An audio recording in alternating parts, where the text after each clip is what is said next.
Saints of all religions, Swami Kriyananda, we bow at thy feet.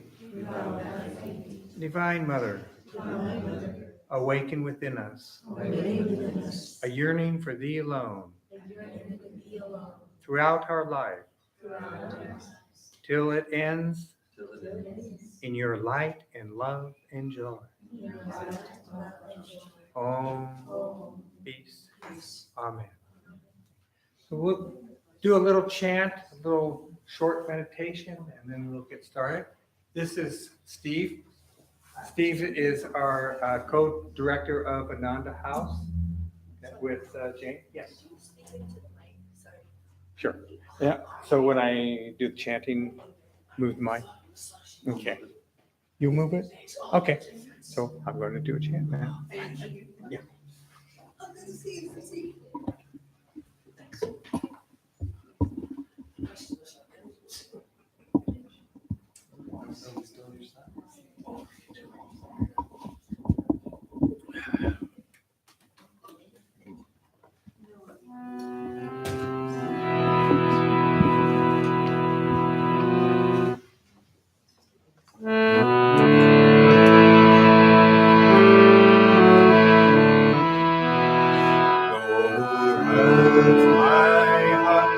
Open wide I keep for thee, door of my heart. Open wide I keep for thee. Wilt thou come, just for once come to me? Wilt thou come, just for once come to me? Will my days fly away without seeing thee, my Lord? Will my days fly away without seeing thee, my Lord? Night and day, I look for thee, night and day. Night and day, I look for thee, night and day. Door of my heart, open wide I keep for thee. Door of my heart, open wide I keep for thee. Wilt thou come, just for once come to me? Wilt thou come, just for once come to me? Will my days fly away without seeing thee, my Lord? Will my days fly away without seeing thee, my Lord? Night and day, I look for thee, night and day. Night and day, I look for thee, night and day.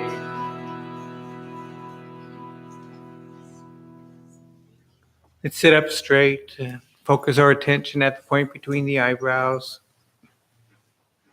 Take a double breath in, tense the body, exhale, and relax. Again, and relax. And one more time.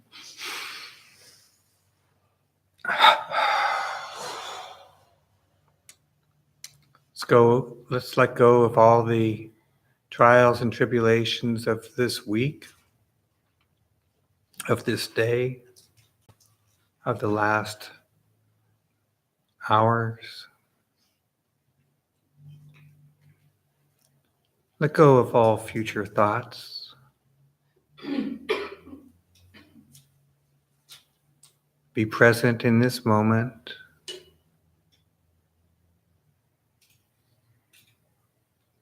Gazing at the point between the eyebrows, calling on Divine Mother to reveal thyself. Reveal thyself.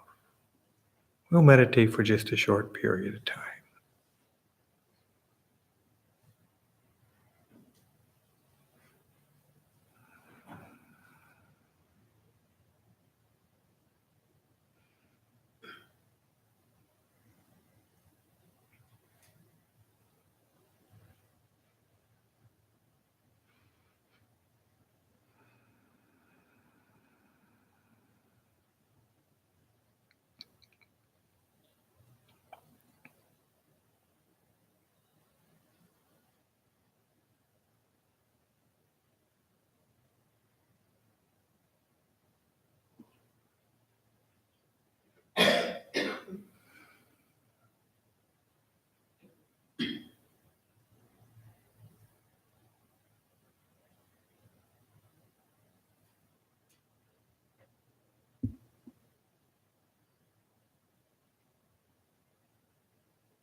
peace. Amen.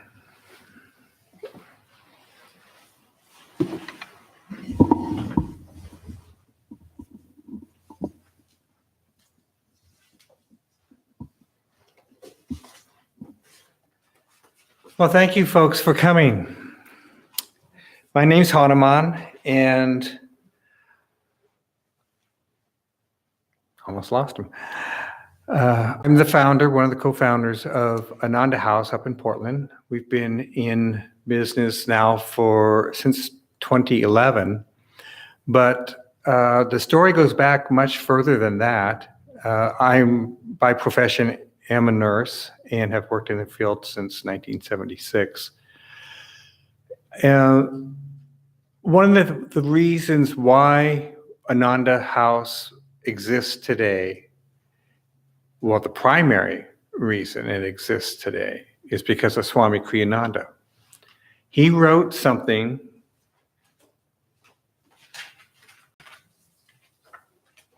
in 2006 that was called Evening Hospice.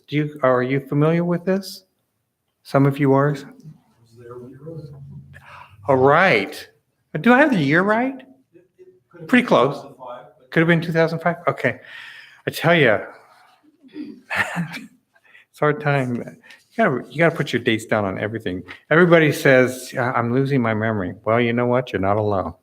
So, but I want to share this with you because it's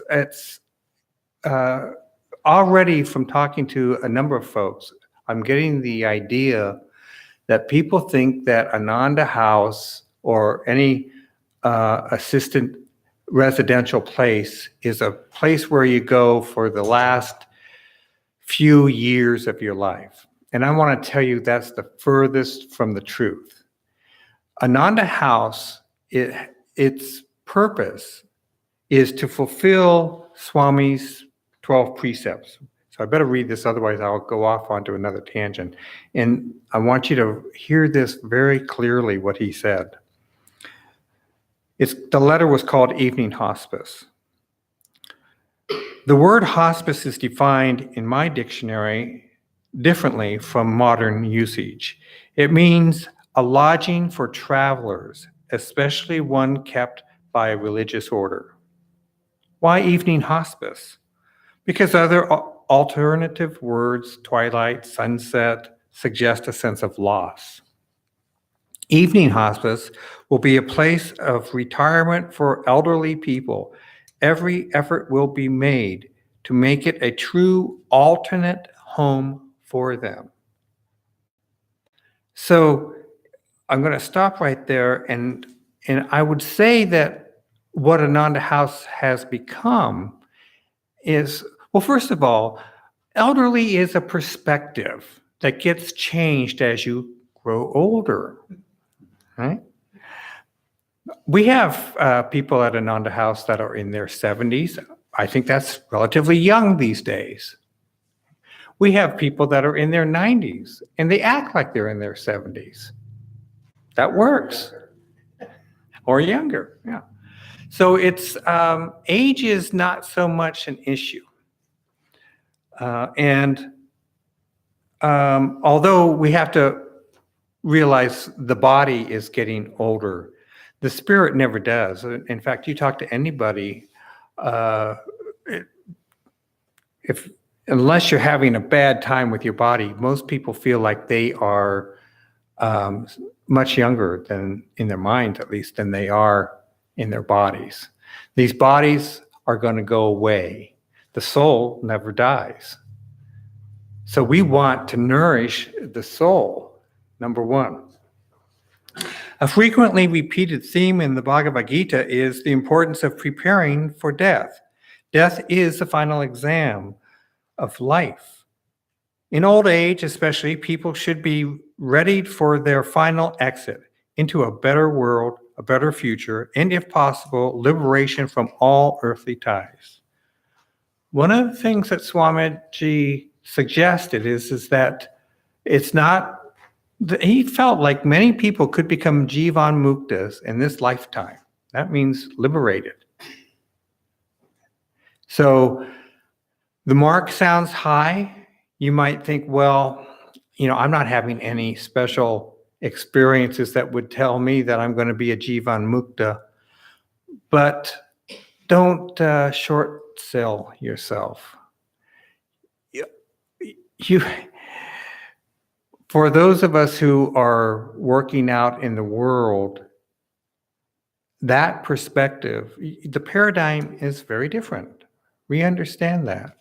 When you're living in a pond where the water's fresh and cool and clear, that's your reality.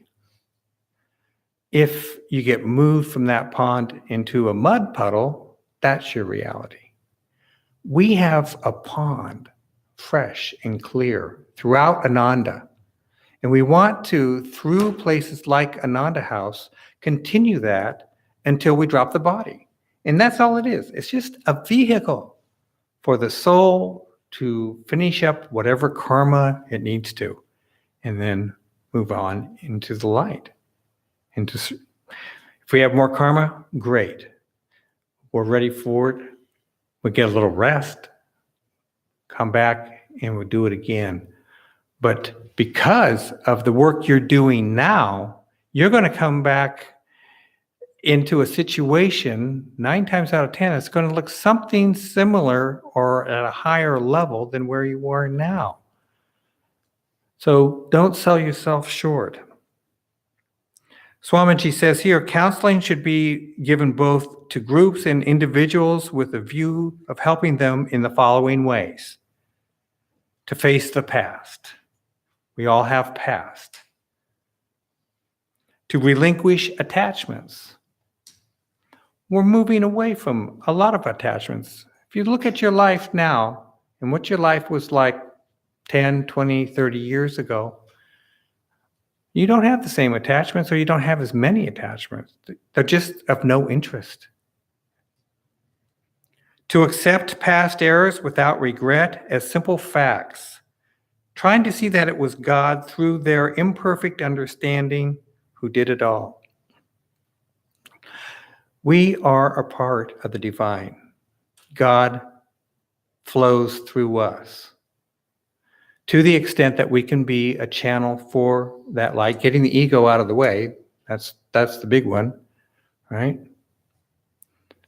I love to read the Bhagavad Gita because it reminds me life is a battle. And the more I can move this ego out, which of course you can't, the ego has to give up. You can't force it away. So you want to be in an environment that supports the laying down of the ego, the laying down of desires and attachments. Something better. There's a saying that if you've got a thorn in your skin, use the thorn to get rid of it. When you're working with your practices in this fantastic community that you have, you don't want to put a time on that. Say, well, what am I going to do when I can't care for myself anymore? Don't wait until then. Because at that point, if we haven't put something into place for you, then your options become very limited. And I'm going to talk more about that in a little bit.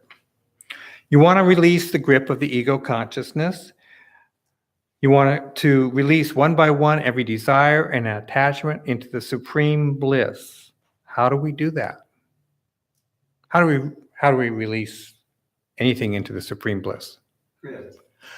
Kriya Yoga or Kriya bonds. That's how we do it. Okay.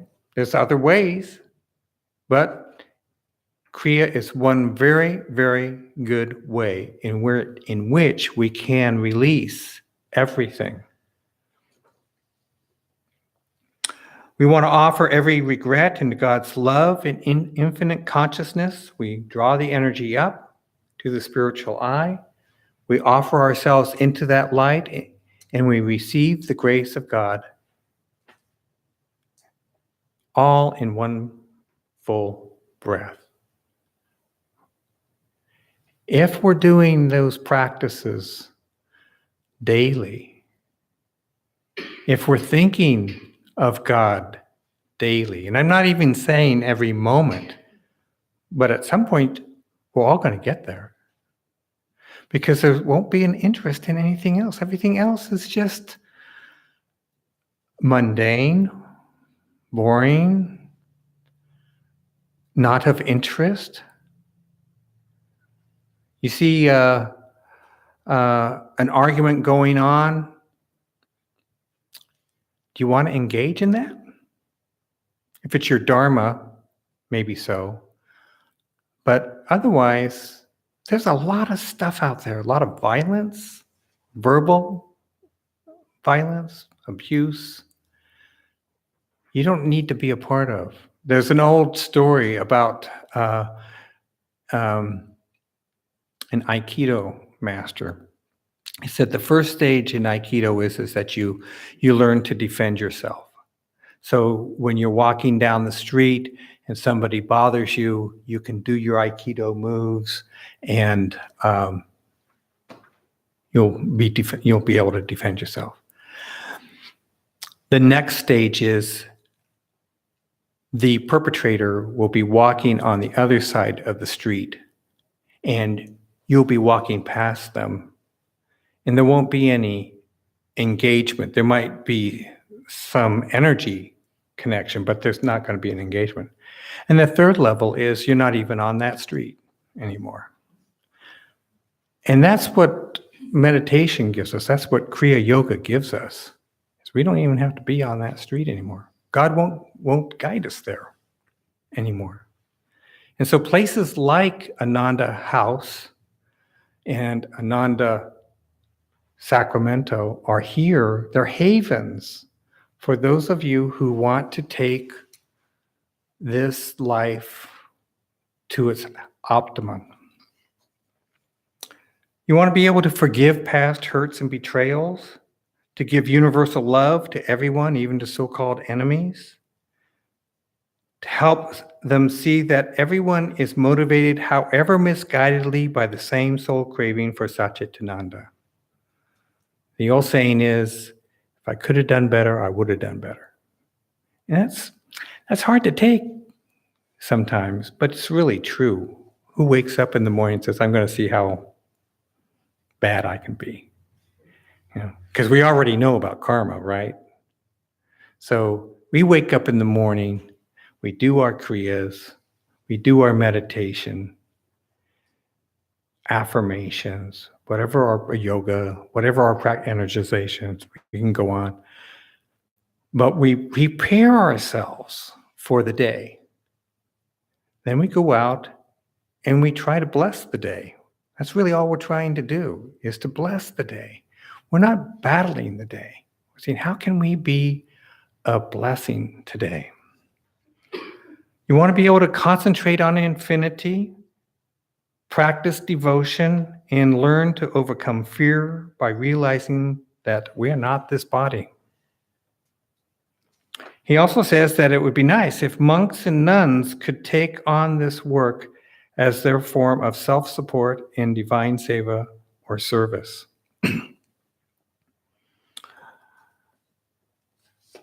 This is one of Steve's, what he would like to see happen one of these days. And I agree with him that it would be a wonderful service to see, to have monks and nuns do this kind of work.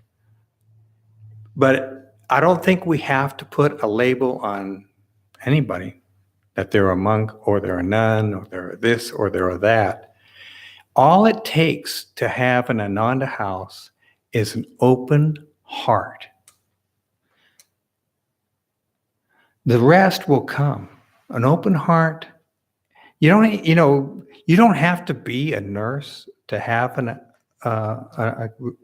assisted living place with 6 residents in California or in Oregon. You just have to take a course, pass a test, fulfill a certain, have to have a place, which in Oregon you can rent a place. You don't have to buy a place. You have to have X amount of money to sustain yourself when all your residents may not be there for one reason or another. You have to be able to show that you're sustainable, and that can be done actually on a credit card. It doesn't mean that you have to have that much funds on hand, although I would say that's a good thing to strive towards. You know, when we started Ananda House, first of all, it wasn't something that I was looking to do. I was actually working on a workday at Laurelwood, and a person came up to me who knew I'm a faith community nurse for Ananda Portland. That means I'm available for any issues that have to do with the health of an individual in body, mind, or spirit. And it's not that I do all of that. It's that I know the people to go to, for them to go to do the job. So I network with people. I try to keep my ear to the ground. Who's needing a hand? Who feels like they can help? Those kinds of things. So anyway, they said, oh, there's this house across the street, and it's an adult foster care home. Used to be, and it's for sale. And immediately in my mind, an old dream that I had came up. I was in my 20s when I had this dream. And the dream was that I lived in a home where there was peace and harmony. And isn't it funny that we do the peace and harmony prayer now? But those were the words. It was a place that had peace and harmony. And the words, "This is your work to do," came very clearly to me in my mind. And I had already read this. And I'd already, as a hospice nurse, been to many, many, many adult foster care homes and knew that it was a 24/7 job. And so I knew, is this what I really want to do? No, but this is what God wants you to do. And there's going to be somebody in your congregation. You might be sitting here now and thinking, well, I can't do that. I don't have those skills. There isn't anything that you cannot do that if it is God's will for you to do, that it won't come to fruition. So don't put those limitations on you. Think about, what kind of person are you? What kind of person are the friends that you know in your Sangha that, would be good at this? That feel in their heart that this is something for them. And between Steve and I, we will make sure that you are well supported in making something happen here. Meaning we will come down, either him or I or both or whatever, to help things happen. You're going to have to do all the work. We're just the guides. You're going to have to come up with the place. You're going to have to take the test. You're going to have to do all that stuff. But if this is something you want, and Steve's going to show you some very startling figures of why you might want this, know that you have support for it. Swami goes on and says, someone might be always in the chapel praying and chanting. An atmosphere of love should be cultivated. Beautiful paintings should be adorned on every wall. Can you hear him saying that? A recreation room could be provided, but not emphasized as the place to congregate. When people express grief or fear, help them to relax calmly into their self.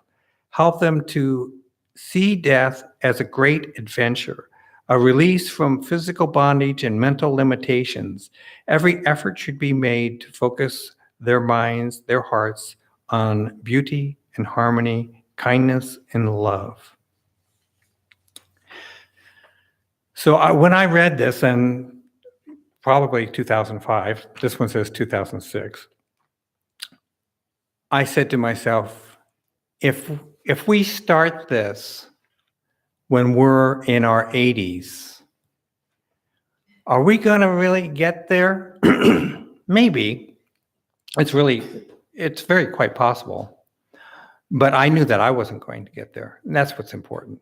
I knew that I wouldn't get there. You might get there. It's a personal thing, it's a spiritual, personal thing. So I took this very seriously, that this is a mandate that he gave us for all of our centers. And that was in 2006. We didn't start Ananda House until 2011. Yeah, 2011. So it took me a while to get up the career. Well, actually, what it took was God to speak to me. I mean, he really did. The master said to me, "This is your work to do." That came to me. The dream came to me. It was like one of those twilight zones where everything zeroes in. It was one of those moments. And so I knew this. And we had the place within 30 days because we put it on a VA loan, no money down. One of the lady who said, "Oh, by the way, there's this place over here." She had two other friends. The three of them moved in. They worked for us. Well, we worked as a team. I won't say they worked for us. We worked as a team, and they got room and board. That was it, because there was no income. I was working full-time as a nurse. That's what paid the mortgage. Come home at night and paint and remodel and do other things, and then go back to bed and do the same thing again. And they're working all day long. So we finally get to a point where we're ready to open. And they got a whopping $100 each per month for each resident that we brought in, until we had enough residents that we could actually start paying the bills and start paying them. So, that's the grace of God. You see, if I had decided not to do that, or if I had not allowed that energy just to flow, it could have turned in a whole different direction, but it didn't. And all those great souls that started Ananda, they're not Ananda House. They're not with us now. They're off doing other things, other great work. They were there to start Ananda House. Isn't that amazing? All we have to do is, not easy, simple but not easy, is open our minds and our hearts and our souls to the possibility, and something happens.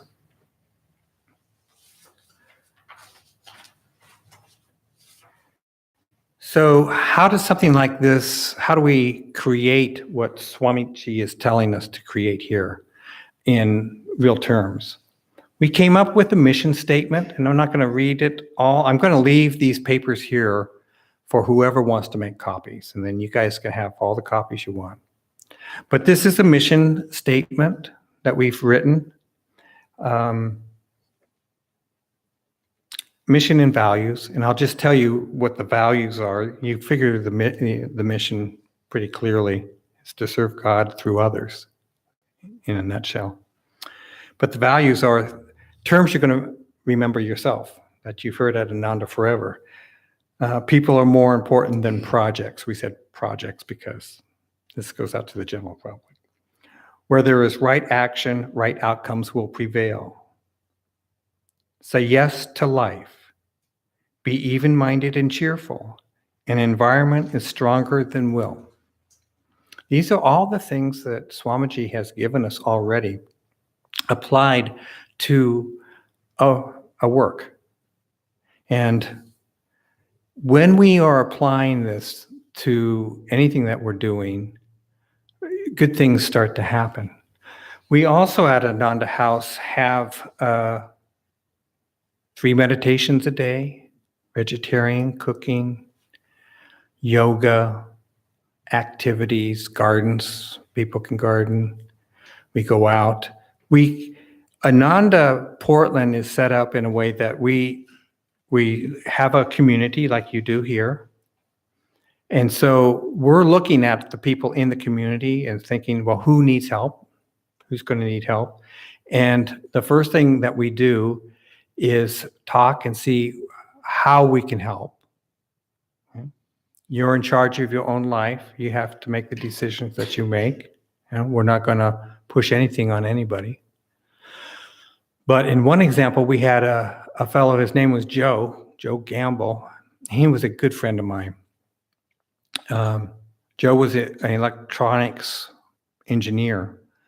And I moved him out of his apartment when he was coming to our Sunday services when we started Ananda Portland.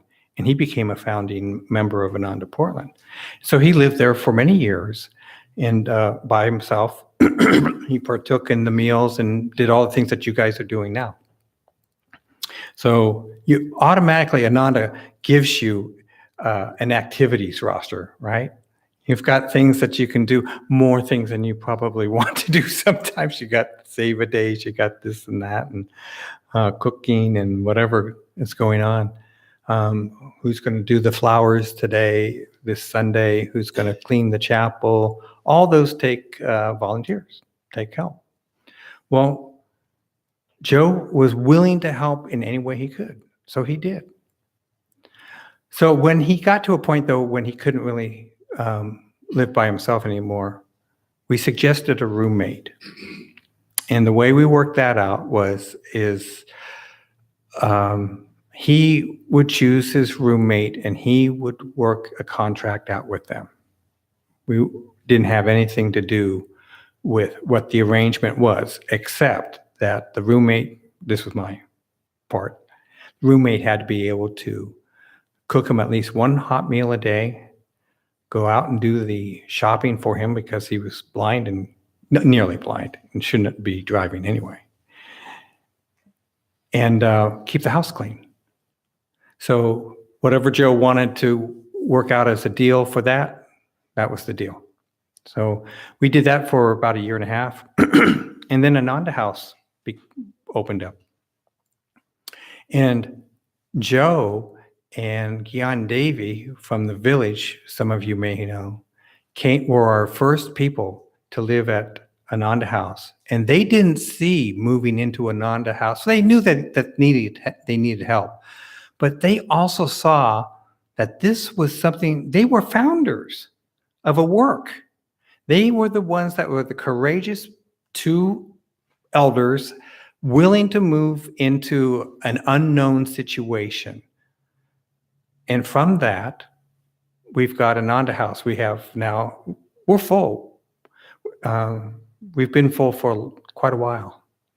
And there are people that want to move into Ananda House. And we don't have any more space right now. But Steve's going to tell you more about that now. Steve. Okay.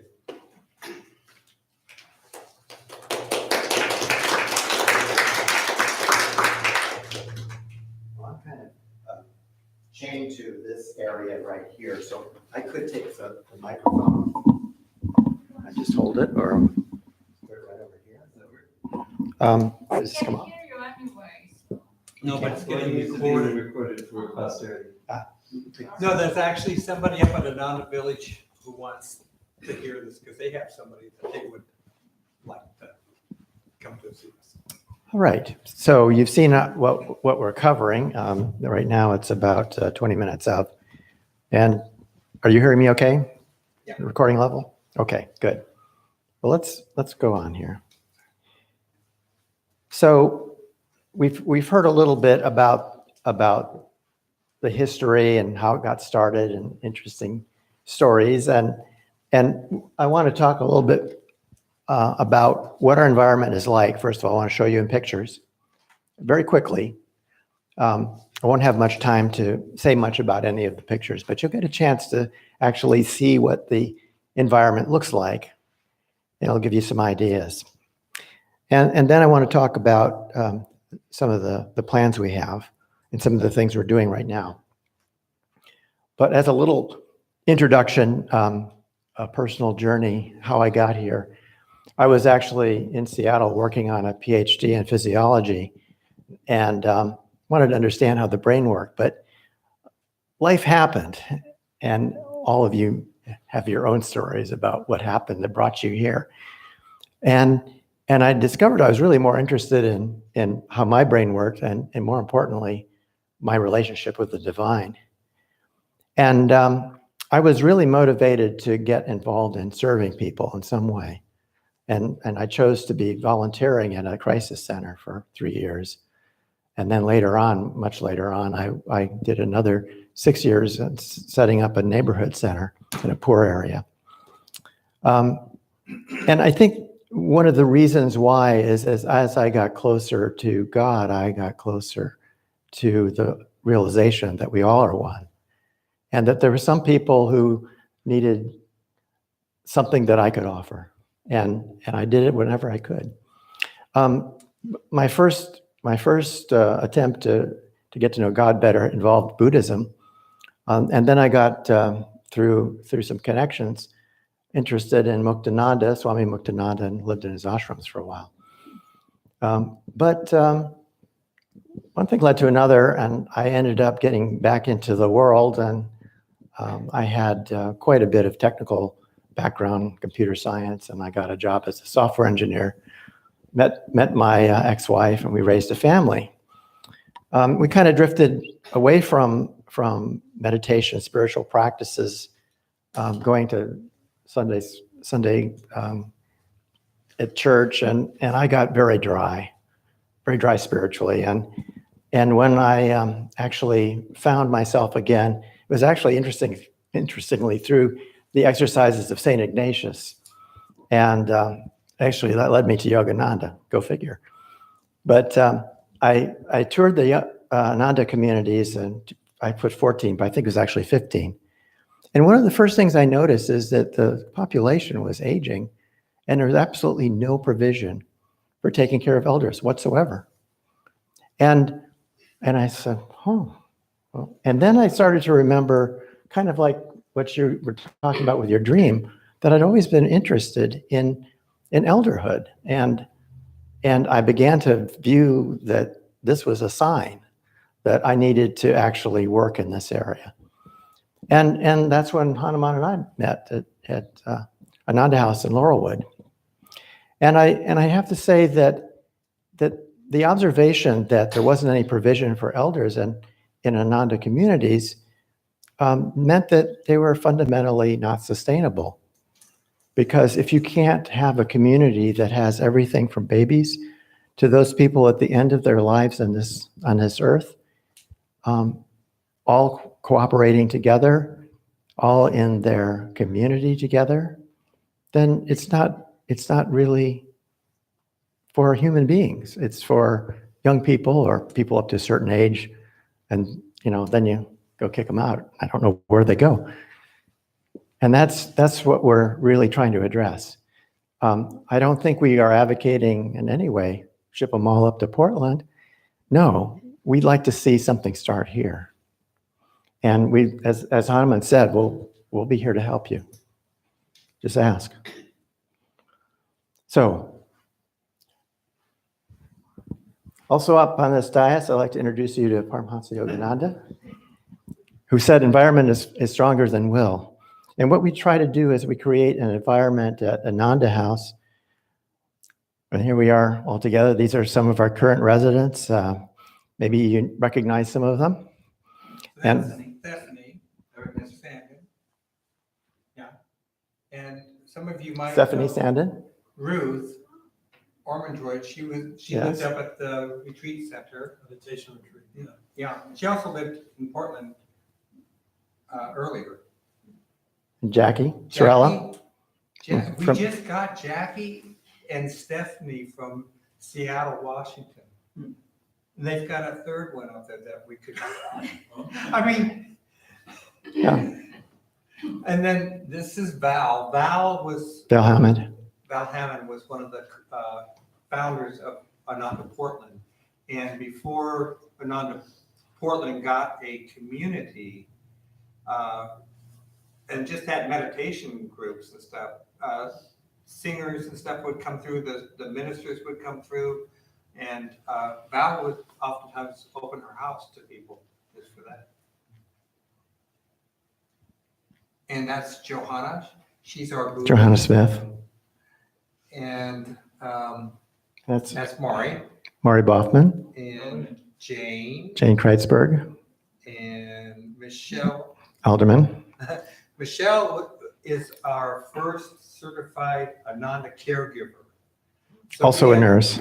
Also a nurse. So we actually have a certification program that people can take to know what they're doing as a caregiver. So in fact, we're getting a lady from Italy right after the 50th. She's going to be a part of us. We actually have a syllabus and everything for that. Okay. And then we have John Rio Casey. Right.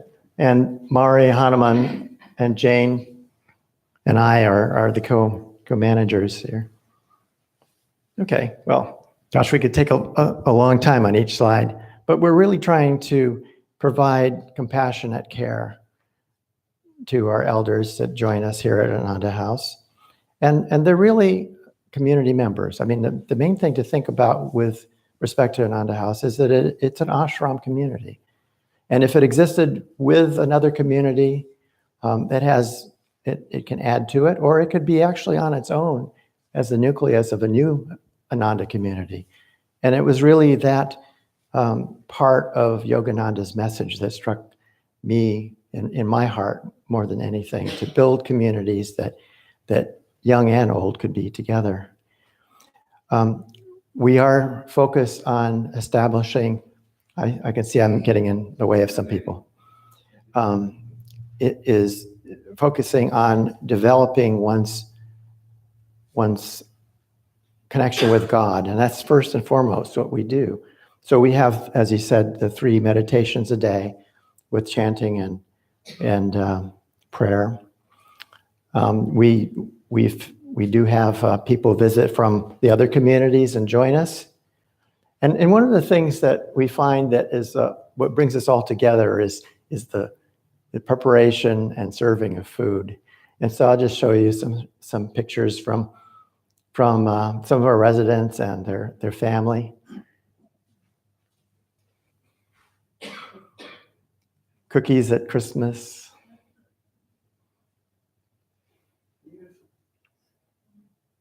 And oh, by the way, right in the back here is Joe Gamble, who used to be an SRF monk too. He was an SRF monk the same time that Swami Kriyananda was. They knew each other in SRF. They both got the boot. Joe wanted to go to Esperanto meetings, and he was told he couldn't. So he said, well, then I'm going. He left.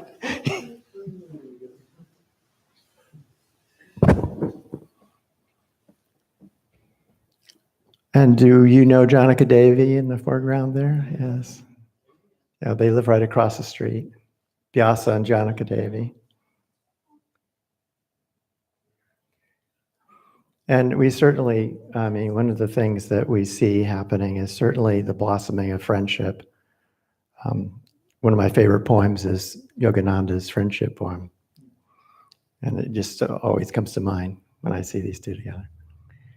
Right out our solarium, we get to view this every night, that we can see the sky, that is.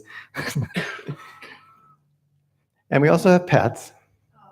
We have 2 dogs and a cat, and also lots of chickens. Oh. And music is part of what we do too. So get back here, I skipped over something. This is Jane playing her guitar, and this person is?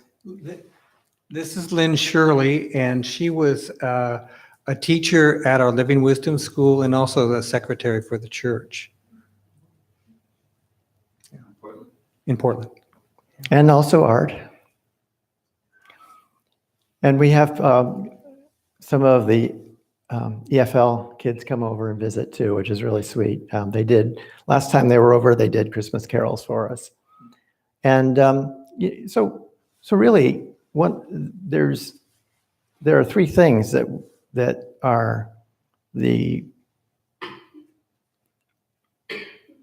things that we want to try to overcome in our environment here at the Ananda House, and that is boredom, loneliness, and helplessness. And you can kind of see by all these pictures that we're addressing this. We have a beautiful garden up there, and that's the other dog, Snoopy. There's Ruth working in the garden. The garden is not only a place to view and find serenity, but also to create some useful activities. We also have Yogananda Gardens, which is a new activity of Janaka Devi and Vyasa's dream being manifested right across the street. We can see the statue from where Ananda House is. And we go up there and help. And we begin to realize Christ consciousness wherever we can find it. We also have beautiful coastline up there, and we get to visit it. It's only an hour and a half away.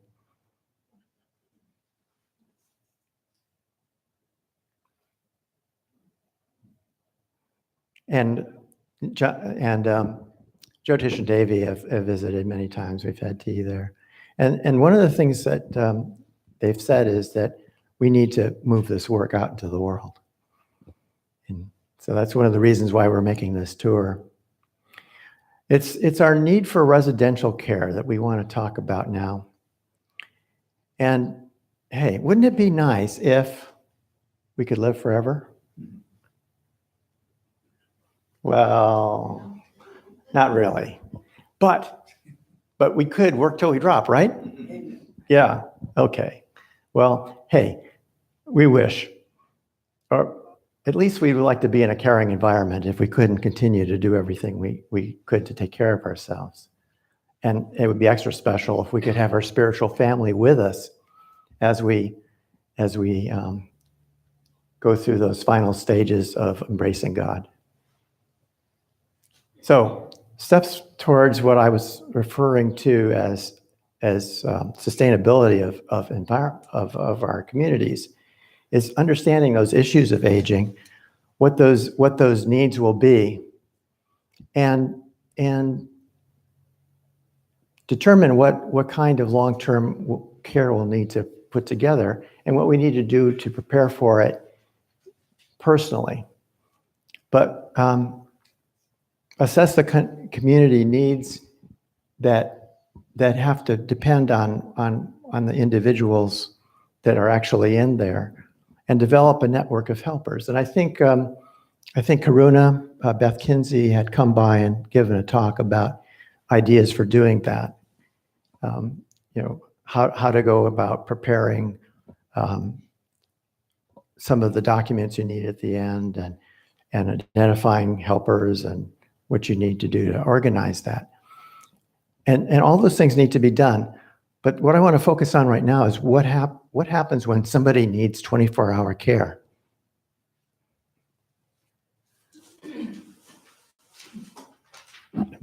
And if I stand up, am I in your way? Okay. So at Ananda Village, 70% of the population are over 60. And by the way, this information has been given to me. If there's any inaccuracies in there, it may be that I didn't hear it correctly. But many of the residents lack Social Security or savings to self-pay. It's either that their Social Security is somewhat around $800 a month, or they don't have any. Some of the monks and nuns never paid into Social Security, so they have none. And there's actually 11 monks and nuns in that category, and the youngest of them is 66. So what is also very interesting about Ananda Village is that for some reason, California decided to leave that county out of Medicaid. So there's no Medicaid funds available for for residential care in Nevada County. So they have Medicaid, but they don't, I don't know how they can do this, but they don't have any Medicaid funds for a residential care place like ours, Right. where there's only 5 or 6 members. You can be in a larger situation, but you can't be in basically the family situation that we have. And they will help support caregivers to come into the home. But it's But it's 45 not the minutes. same thing because 45 minutes from the nearest town. yeah, and yeah, it's just an odd thing. But so see, they're in Nevada County. You guys are in some other Sacramento County. You can do it here. You can't do it in that county for some reason. Well, No board and care at all in Nevada County? not like that. Now Not they supported have, by Medicaid. not on the small scale that we're Not talking about. about the 6. Like they have no, I can't do the 6 home thing.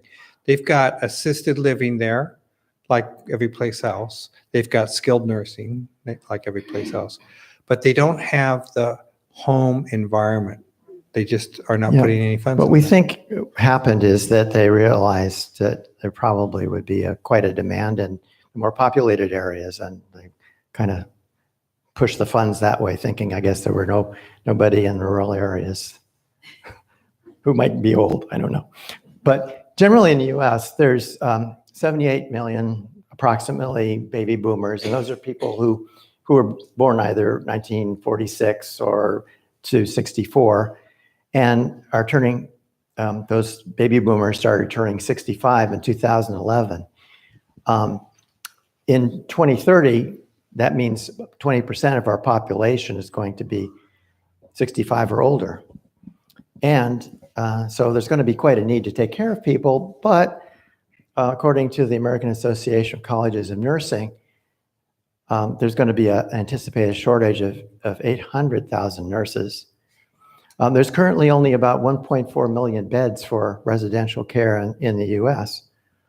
And interestingly, there's actually a decrease in the number of building for residential care facilities, and the number of beds is actually dropping. And that was based on a CNBC report citing a number of sources. So looking forward in the 2020 timeframe, that's a shortage of about 1 million beds.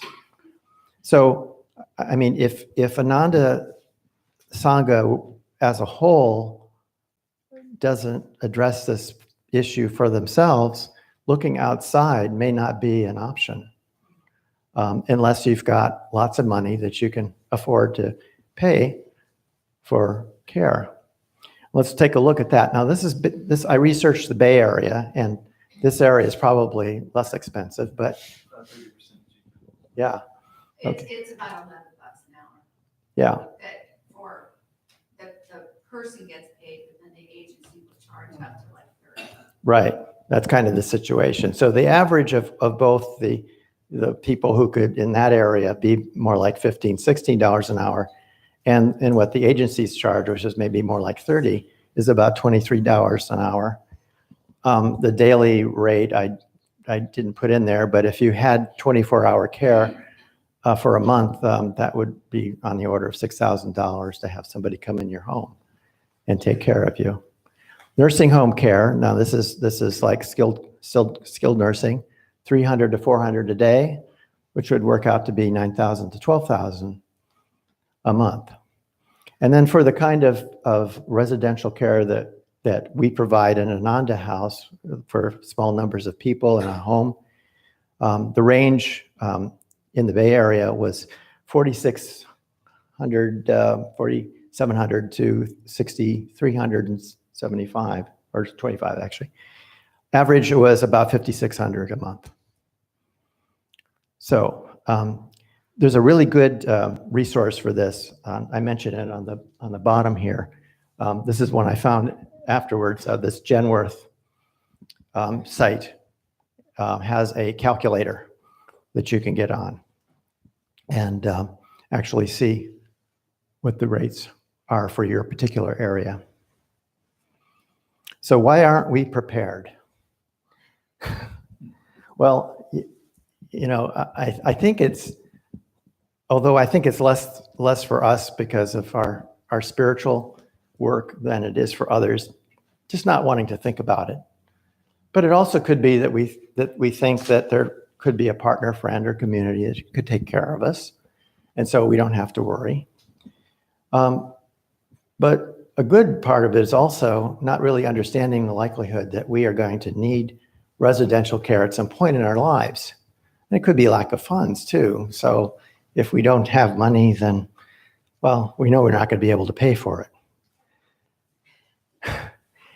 But what is the likelihood? Really, 5% of elders are in nursing homes currently. That doesn't really consider some of the other residential options like adult foster homes.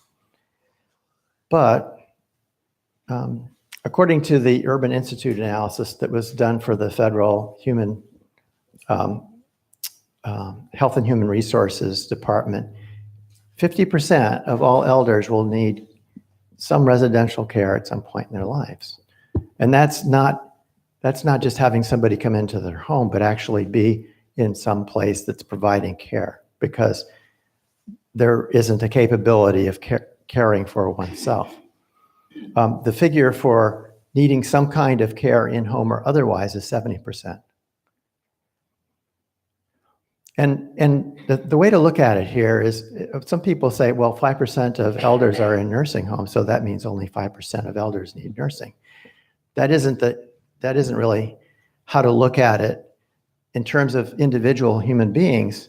The way to look at it longitudinally, and these are studies that have actually taken this data for individuals and then added it all up, or looked at on the average for each individual, that it is the case that there's a 50% need at some point. And that could be for 2 months, a couple of months, or maybe 3 or 4 years, maybe even more. So the likelihood is very high. It's definitely something that you have to think about, and it's something that we think about. We who really want to provide services to make sure that everybody, especially in our Ananda Sangha, has a place where they can continue their spiritual pursuits. So in looking at the expansion that we needed to do in order to care for more people, to meet the demand that just right now that we're seeing, we looked at renting a suitable house, purchasing another piece of property, remodeling one of the Laurelwood dorms, which are right across the street from us, or renting or remodeling one of the houses on the Laurelwood campus. One housing possibility is there's actually this house was used for a adult foster care home. It was being offered for $600,000, and I think even for this area, that's pretty darn cheap for a 7-bedroom house with 6 baths. But we felt like we needed to be closer to the community that we were in. So we looked at across the street at the Laurelwood campus. And it has, I think it's 8 buildings, major buildings, that have an awful lot of space, and only about 30% of it's, maybe 40% of it's used. I can just point out for you that this is the main dormitory and where the retreat center is operated out of. This is the main classroom building. There's another building right in here that isn't being used. And over here to the left is another dormitory that houses staff people, but has basically a whole floor that's completely empty.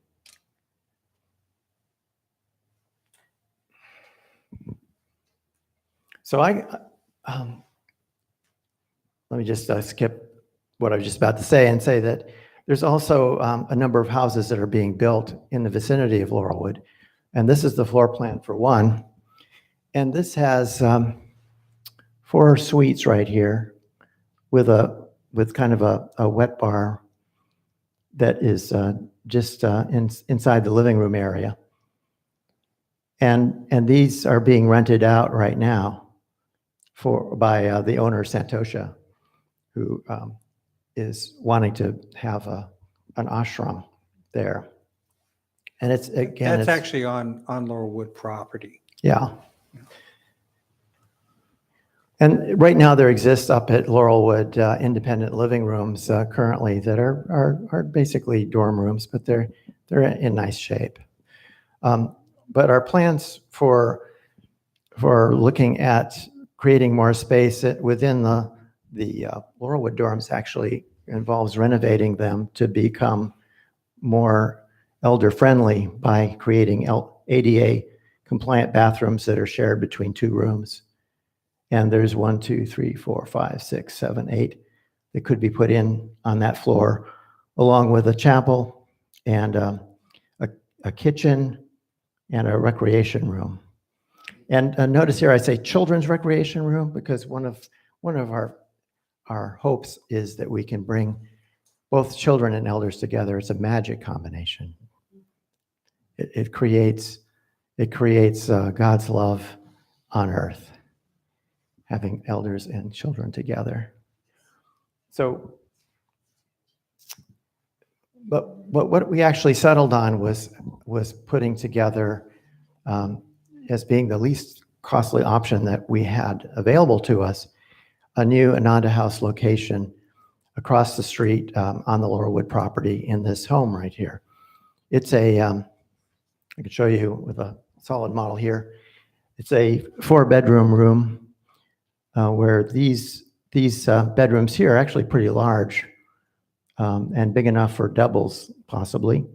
There's a deck that's been built just now and patio doors that have been put in, so you could go out into this deck, wraps around here and goes over to here, a living area, 2 smaller bedrooms.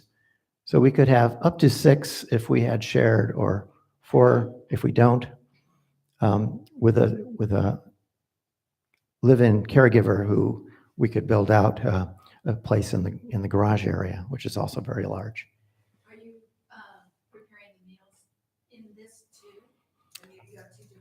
Well, actually, one of the things that I wanted to talk about is what it means to be able to build out more locations in one area. It actually provides some economies of scale. And I have a slide for that. But before I get to that, I'll get back to that question, is that there's also, using that low building called Wisdom Hall, it actually has a large auditorium here, and it could be converted into 2 units with 8, with a larger residential care model. And this we kind of envision would be used for teaching as well as providing care, because we realize that one of the things that happens in elder care is that people who don't have the spiritual skills that we're trying to develop as Ananda devotees of Master is really problems dealing with the caregiving environment. And I'll get more into that in just a moment. So, as promised, here's the slide on the economies of scale.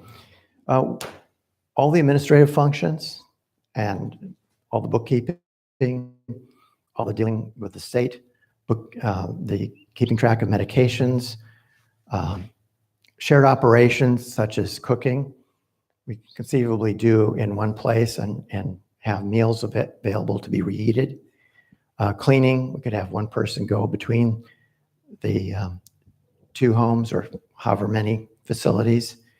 And we also, a very important one, have the ability then to move personnel and residents between facilities as needs change. That's important because if you have a facility where everybody needs assistance in all aspects of daily living, all dressing, eating, using the bathroom, all those things. That would be a lot of work for one person. You couldn't do it really. You need 2 people full-time, 24 hours a day. And so kind of balancing between people who need a lot of care and a little care really works to help keep things manageable. And another important thing is that something like this actually provides employment possibilities for community members. We have 14 shifts a week plus the evening. And we have right now 5 employees that it's broken between. We don't have anybody who's really full-time in the sense of they're doing shift work full-time. But we do have part-time people who make up these 14 shifts. And so expanding in this area gives more of the Portland community a place that they could also work. I mentioned that Oregon, at least compared to what we're seeing in California, most of it, maybe not so much this area, near Portland is somewhat less expensive than California, say in the Bay Area. And they actually have slightly better regulations for nursing home alternatives like adult foster homes. One of the things we noticed in looking at some of the regulations here is that it says in the California statutes that you can't take somebody in one of these homes who has Alzheimer's. What? Can't. It's not security, that's why. Yeah. But we can. There's nothing that says we can't.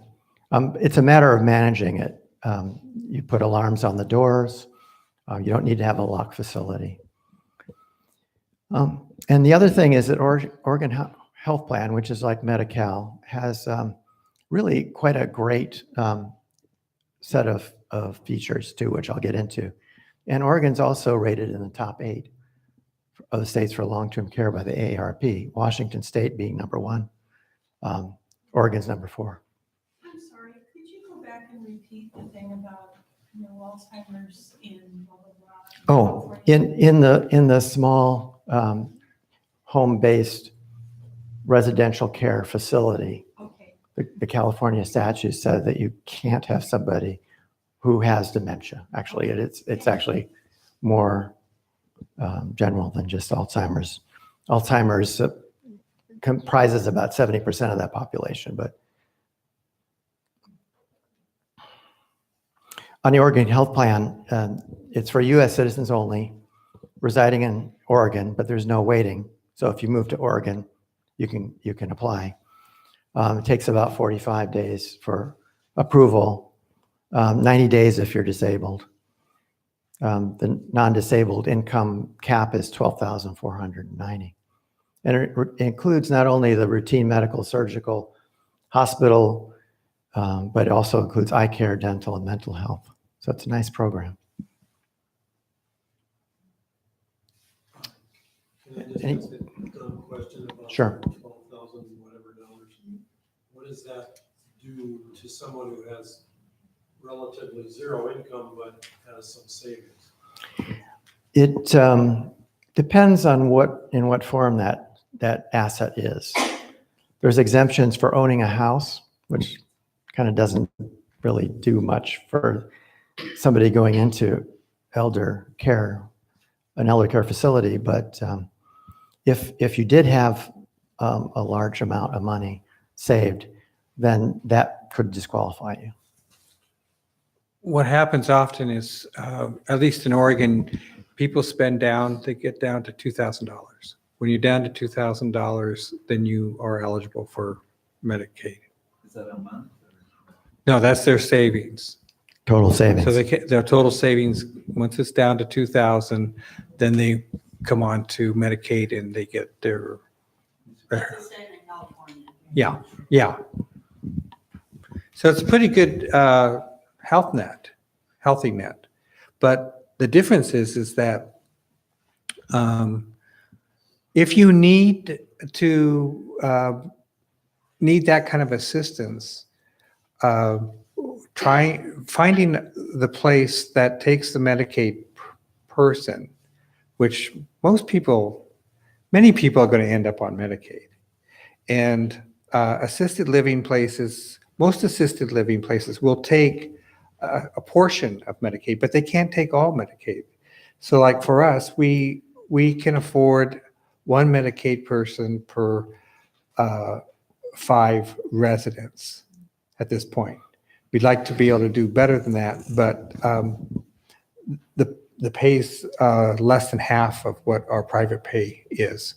And we are a nonprofit in many ways. and really what we want to do is make sure that we have sustainability of our caregivers too. We would like to be able to pay our caregivers $15 an hour. We're not there yet, but we've gone from $100 per individual to now we start at 12, 15, go up to 13 pretty quickly, right? Yes, we do have one person getting 15 now. Yeah. So we're been there headed for a in while. that direction, but we don't have a 501 for them. And these people really need to have some security too. Do you have any residential clients that are using long-term care insurance or VA benefits? We've had the VA. I love VA clients. It's actually difficult. They're not easy to, fortunately, we don't have to deal with them. A family member or somebody has to go through all the paperwork. But once it comes through, it'll cover, from what I can understand, because I was never privy to what a family was doing with the VA, but I knew they were getting income. And it sounded like they were getting about at least 50% of what our private pay rate was. So it worked out for us because then we're basically giving, we're making enough so that we can pay our staff a reasonable wage to stay. Yeah. Any other questions about that? How much are you able to charge in private pay? Our current rate is $4,000 a month. 5. And yeah, it's for the new, Yeah, it's 5. it's 5, yeah. There's, we haven't worked out some of the details, but there's probably going to be a somewhat lesser amount for people who are willing to be in a shared room. Yes. Can people with long-term care insurance transfer that over to this? You can do that. We haven't had one yet because most people don't have long-term care insurance. But there's no reason why you shouldn't be able to. Some of the brainstorming that we've done is wondering if we couldn't set up some kind of pay forward mechanism where people would pay in and then have a place to stay. Of course, the challenge for that is with the huge influx of people coming in who will be needing care. How do you say that, well, no, you can't come in because I have this person I know who's going to be coming in about 3 months. Yeah. So it's something we're thinking about, though.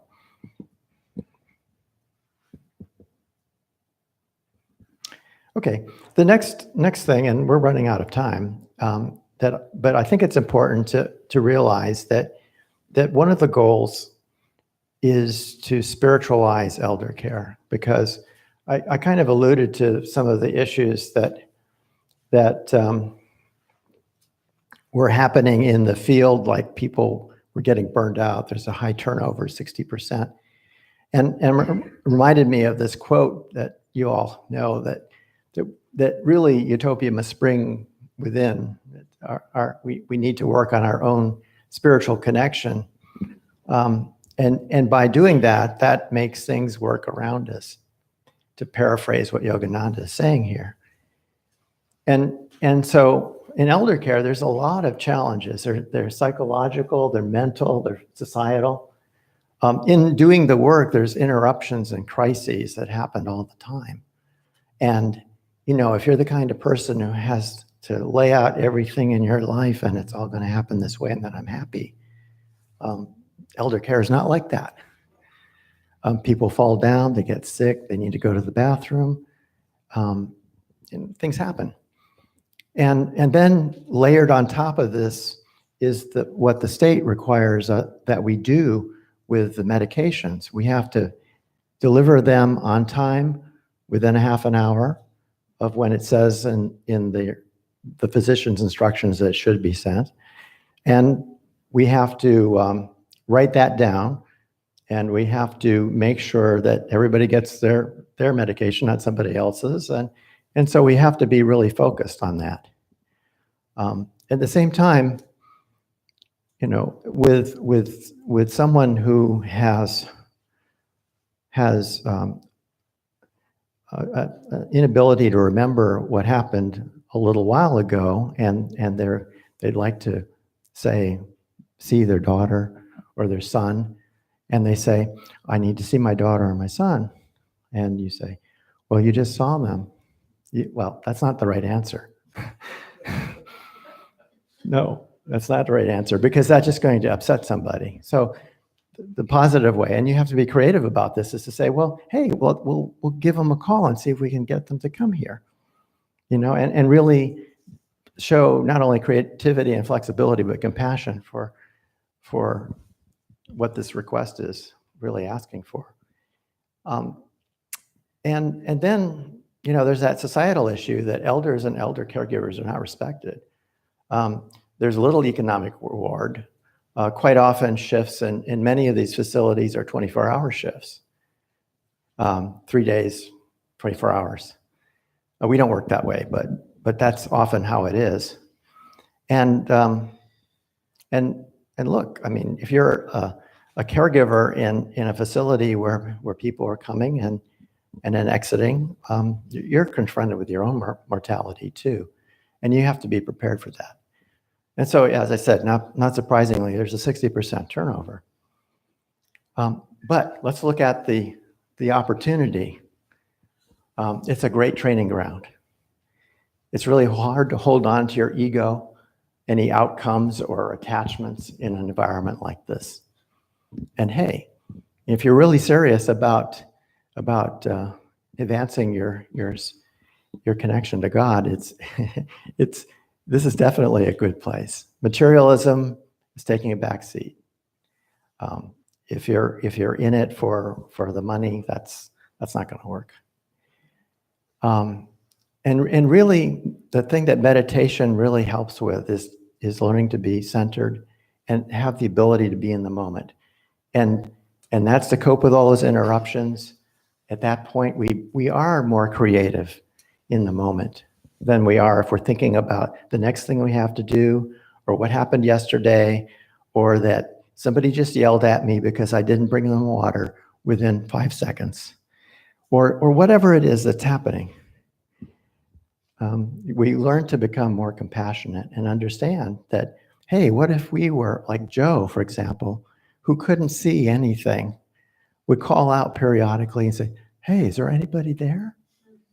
And say, yeah, we make sure that we said in a nice loud voice, because he had trouble hearing, yes, Joe, we're right over here, and we'll be right next to you in about 5 minutes. So they knew that, hey, we were there and we were going to come and have some time with him. Great person to be with. I miss him. And a very important thing here is that with these capabilities, we as caregivers become more resilient. We can handle it. It's not a drain, but it is a joy. And so that's why I say elder care needs to be spiritualized. And you know, I liken it to Mother Teresa, who had to go to India where there were people who were poor and marginalized to do this kind of work, probably because she realized that not only does she have a calling, but this was a way to advance her spiritual connection. And that's how we view it. So some lessons are, if we hire staff that only look at it as an occupation, chances are they're not going to be around very long, and then we're going to move to greener pastures, or what they think are greener pastures, because they're not looking for that living water that is provided by a spiritual practice, which this can be. We've got to look beyond treatments and outcomes, first seeking that joy of service. Once we have that, then we can handle it. And we can do what Hanuman and Mari have done for all these years, and sticking with it and making it possible for 5 people and more people to come will have a place to stay that is allowing them to continue to be able to really look at their lives, to look back and appreciate that play of karma in their lives and embrace it and move beyond it into the next stage of our mortal journey. Now, we all know that meditation, mindfulness, and yoga, all of us, we know that has some physical and mental health benefits. But some recent research shows that practitioners who practice meditation and mindfulness listen better and show more empathy. And because they are showing that empathy and they're actually listening to their patients and hearing what their real needs are, they're rated by their patients as being more patient-centered or person-centered, which is a big deal in our state. Every person who goes into elder care now has to go through training in being person-centered. It's quite a struggle, though, to be person-centered in this environment. So I don't know how anybody can do it without being pretty centered, pretty far along in their path, however it is they got there. They also show that practitioners experience less burnout and also have better treatment options. And this is really pretty recent research, since about 2013. Steve, is there a booklet that you have, the Ananda House has, of all this information that we could have to help us get our house started? Well, one of the things that we endeavor to do is to put a lot of this information on our website. And so in addition to presenting it to you today, we'll be putting more information on there. Yeah, I think we're just really at the end here. One of the things that we're working on right now is Hanuman is putting a lot of effort into it, is a curriculum for elder care providers that includes meditation, yoga, spiritual principles. And we also, we have to train people in medical knowledge, because we often get people who don't have any, and care techniques. But that's leading us to actually develop those people who are more compassionate and more person-centered. What's your question? Oh, I have several. Yeah. Well, start. Go ahead, start. Okay. Give us a question. Okay. So actually, might be good Yeah. to get the mic here. Thank you. My name is Corina. I have been a caregiver 24/7 for years. So my questions are coming from a deep knowledge of all of this. So as I look at it, as beautiful as it looks, so here's my first question.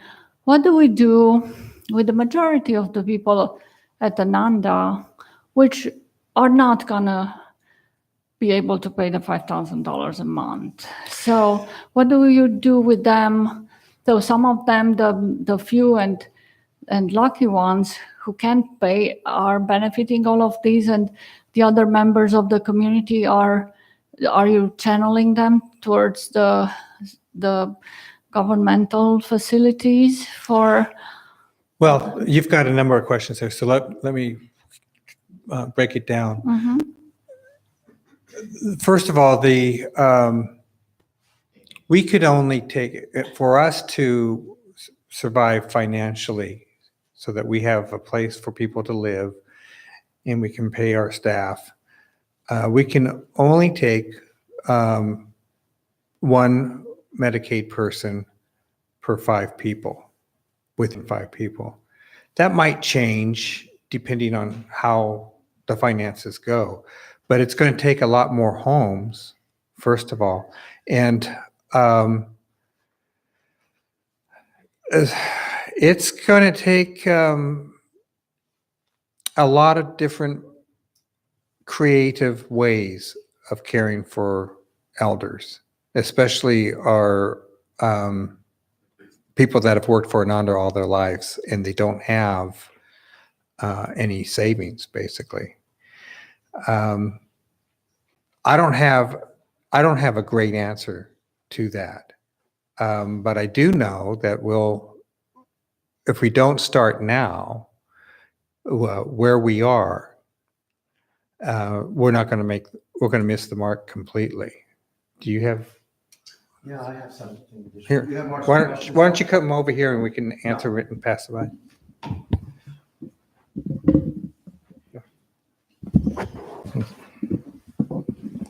Okay, so one of the things I mentioned was that there are economies of scale. And so with, based on the pro forma that I've put together, if we have 2 homes that take care of 10, we can probably take 3 Medicaid. And it could increase as long as the homes are within the area where we can share staff and move people around. For an individual home, it's definitely difficult to keep the costs down and to take on Medicaid because Medicaid doesn't pay enough to actually cover the care. So what does that mean? That means one of 2 things. One is that the rates go up so that we can take on more Medicaid people, or it means that we start a capital campaign to help fund the care for our fellow Ananda Sangha members. Can I say something? One of Mari's my wife, and one of her biggest concerns is the capital funding. So you'll notice if you get our newsletters, there's always a thing that says donate and things like that. Those funds it's really imperative that we sometimes get funds from family members, from people who have passed away, that we can put into a fund just for our being able to afford to have people on Medicaid. But and Ananda as a whole, what's the name of Parvati's? The Janaka Foundation. That whole idea is pretty much what most congregations are doing these days, is that as people who have had financial success in that way, and they donate their home gets sold, and the house, charitable remainder trusts, yeah, something like that. I mean, we think we really have to educate our congregation, our Sangha, around that, so that we can afford to take care of those that don't have the funds, but they've given their lives to the work. Throw in Here, do you want to? thought that there's going from being entirely independent, living in your own apartment, to living in Ananda House, paying $5,000 a month. There's a wide range of what's required to live, and it may not be going from 0 to 5,000, but I'm convinced that we can find solutions that are in between those alternatives, where they're getting a little bit of care, a little bit of help, some of which may be free, some of which may be funded by Medicaid or Medicare or whatever, others of which might be just, somebody comes in for $15 an hour, but they only come in for a few hours a week. Medicaid will pay, if you can take a course, become a Medicaid caregiver. And so people within your Sangha could take that course and be caregivers and get paid from Medicaid, whatever the going rate is. Yes, that's the idea, is use your whole community to take care of it. Not everybody's going to need all the care that we provide. And the whole idea is to keep people as active and in the community as possible for as long as possible. But we do have to have a contingency plan. And there's a question there. Kind of just to piggyback on that, I had the same thought. Has there been a thought of maybe having like an adult daycare center within the actual community? That way, depending on the frailty or the care needs, the person can spend time there, and that will minimize the hours needed for the private caregiver at $15 an hour. Yeah, definitely.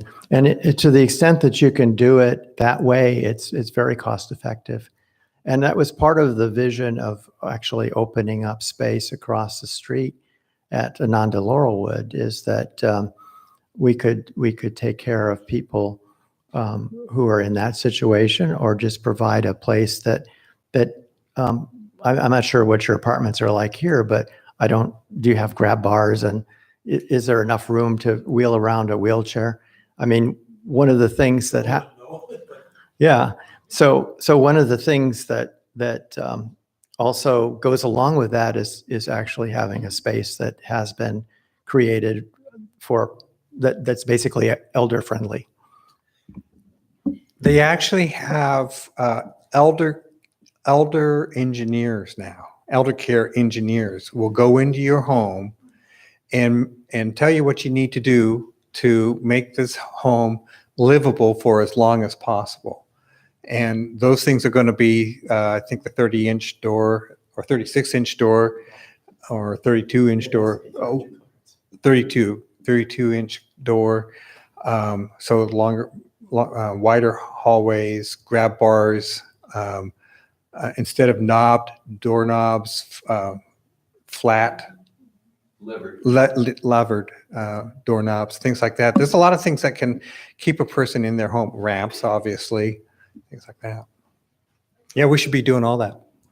Yes, and I guess one of the things about the presentation is that we kind of assumed that you might have heard Karuna's talk or have been speaking to her. No, where she talks a lot about those kinds of intermediate things.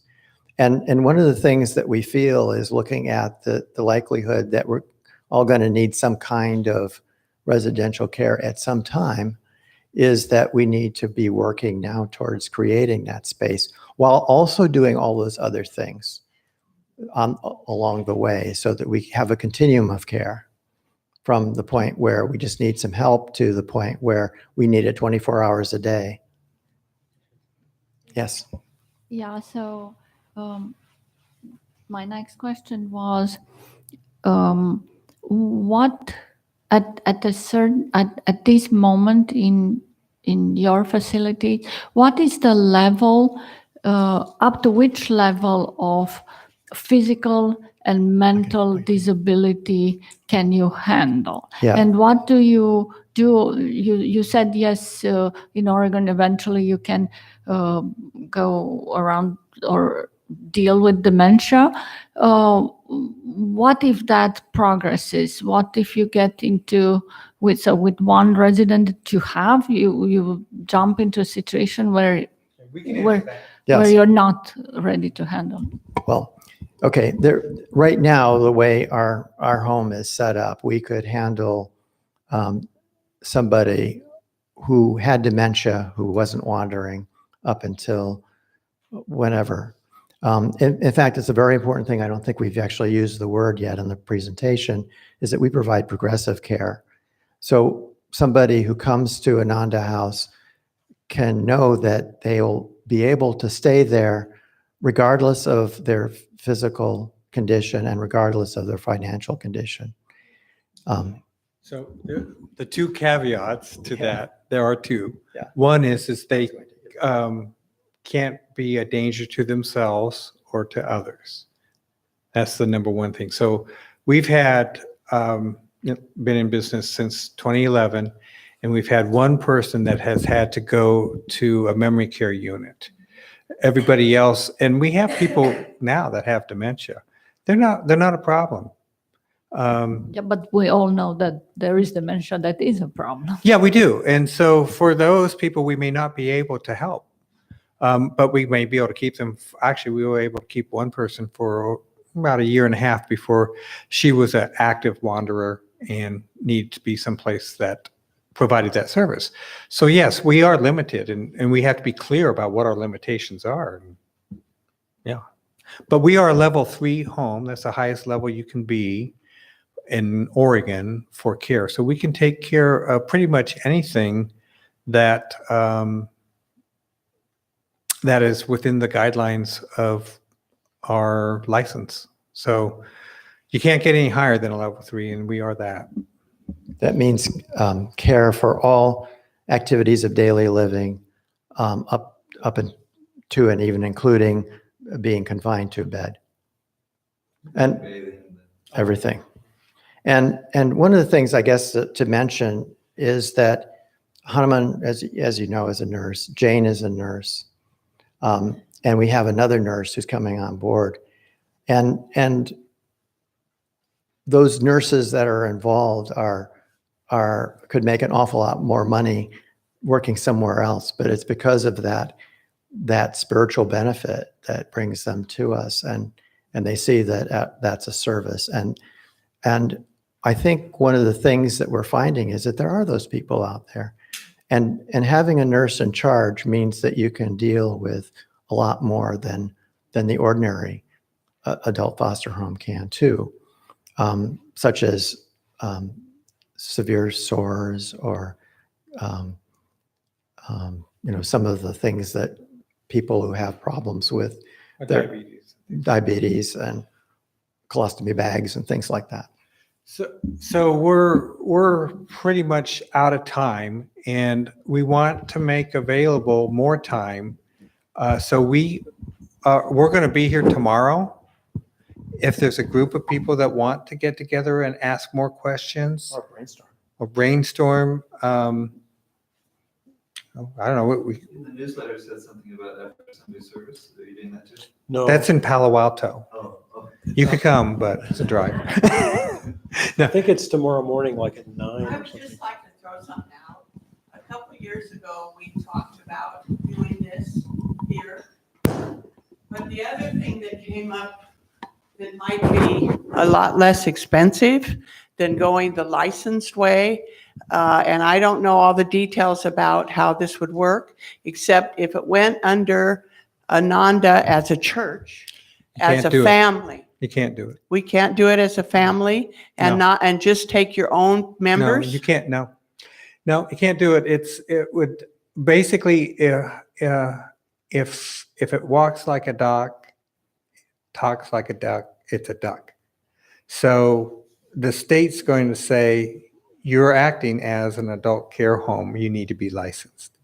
You can't, they wouldn't allow it. But if we didn't have people this sick, I mean, No, it doesn't matter. it doesn't matter. Doesn't matter. You're going to get yourself into a big legal bind that way, Okay, and you won't be protected. okay, thanks. Yeah. All right. So I don't know what time tomorrow we were. What time would people like to get together? Is there anybody who wants to get together tomorrow, first of all? We're going to be here at least until probably 10 o'clock, I think, maybe longer. It just depends on you guys and what your needs are. So if you have a need, let us know. Okay. I'm in, where am I? 40. I'm in 40, he's in 70, and you know where Dharmadas is. Is there a way to contact you by phone? if we Sure. live there? Yeah, 503. Okay, thanks. I know Marika had checked the yoga room from 9 to 10 tentatively. For us? Yeah, this next room over. Okay, well, we'll be there at 9 o'clock then, if somebody can open the door for us. They have yoga class at 9 in here. So Yeah, the yoga whole will place be- will be- Oh, okay. Yoga will be happening in here, but in that other room. Okay, so we'll be there at 9 o'clock, and whoever wants to come can. 503-941-8323 is my personal cell.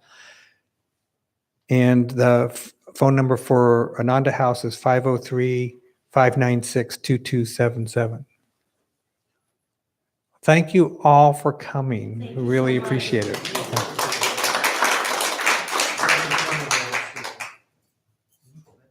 Oh, this one. Oh, information is on board. I like the email. Hello at Ananda House.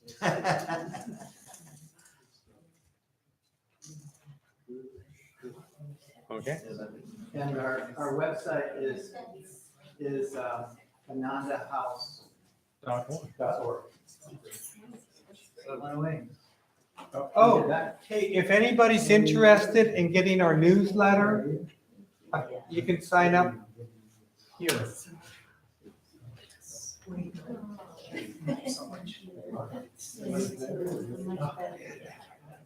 Yeah. Oh, so